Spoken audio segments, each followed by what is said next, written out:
What I'd like to do is to read a few poems from this book. I'm going to start at the very, very beginning in a poem called In the Very Beginning. In the very beginning, before is or was, when the first fire burnt so hot it gave off no light, everything in a moment was swept away from everything else, riding on the novelty of time. Now stuck its finger into the void to make of it space, and there, cooling in its vastness, the bright sparkled for an instant to be swept away by darkness into tiny clumps of ash. Glowing yet among this remnant, or one of a billion far scattered and ordinary spun, while huddling close to its dying light circled a forming rubble of winds, waste, and vapor. There, from inside its terrible tremblings and fiery furnace, steam arose and fell upon the jagged rocks as rain. Puddles of warm seas washed dead sentiment in salt until they desired to make of themselves the more. From the oceans onto dry land they stepped, to there as well feed upon one another and grow shells, horns, and tusks. From the eaters and eaten, one alone thought upon this world, stood upright, and was able to see the sky. And God, and purpose, and the Word was created, and it was good, so good that even in this to be, even on a seventh day, God, mankind, and the Word would be allowed no rest. With a kind of a big bang, we've started the world. And we are the ones who perceive it and understand the world as we can. But let me go make a comment on us, we, the perceivers of the world. In this poem, it's titled, You Think You Are You. You think that you are you, not so. You are we. We, every cell inside our separate walls, inside of you, linked one to another. It is we who work for our own survival. We, your flesh, nerve cells, brain, and bone. We have come together building for millions of years you, our machine efficient for ourselves. We need oxygen. We make you, our machine, breathe. We need nourishment.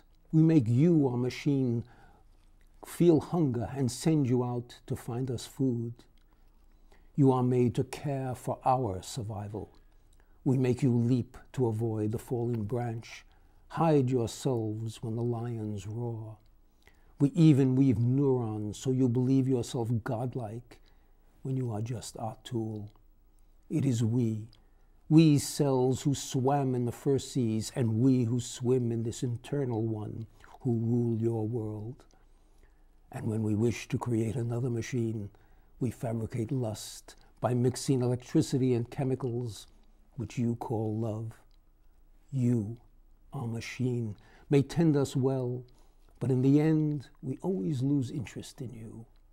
You are disposable, while we, for a moment through the belly of a worm, move on. Okay, enough on the dark, a little bit lighter, a comment on poetry.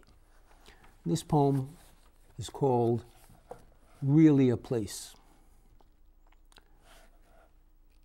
There is that place where bluebirds bite, where spiders sing all through the night. Furry teddy bears, their rough-up tots, sharp-eyed rats uncover plots. There is that place where dollies tease, where poisoned sumac sweet scents the breeze.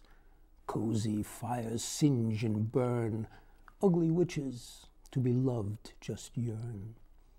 There is that place where fun's called chore, where the ignorant teach, learning's a bore.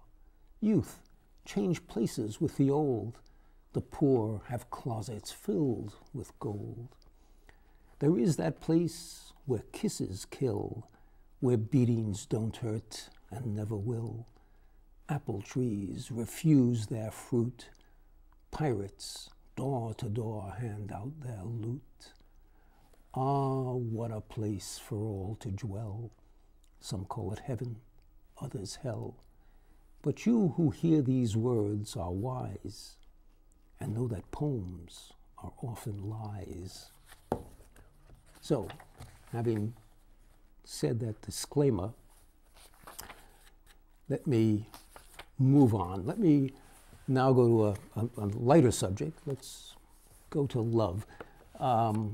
Much of this is from, or at least the first parts are from my youth, which was spent in New York City. Though this poem could have been anywhere, it is one based upon my memories of my time in New York, in places like Central Park. It's called Springtime, a love poem called Springtime. We sat on the new grass of springtime. I remember your face, freckled by the sun, wisps of windblown hair that you tenderly brushed from your eyes. Their smile, your smile, while I, young and frolicsome, before you did somersaults and handstands, hoping to impress you so. That path with lilac bushes, their smell, the smell of your sun-warmed skin. We sat in that dapple shade, and you told me of your dreams, beautiful dreams, and I listened and looked interested, unable to take my eyes off you. The night chill. I took off my jacket and placed it over your bare shoulders. I said that you looked better in it than I. You laughed. I so wanted to appear gallant, older than my years, someone who you would remember after this first date, someone you would never forget. We said goodnight at your front door. To our surprise, your father opened it. We both thought that he would be angry, it was so late, but he only asked if I was concerned traveling home through such a bad neighborhood. I quickly answered, not at all, hoping you would think me brave. Now, so long later, if somewhere, somehow you should read this and remember, no, I was scared stiff, covered in black and blue from my gymnastics. But for you and the memory of that day, it was all worth it. And also know, I never forgot you.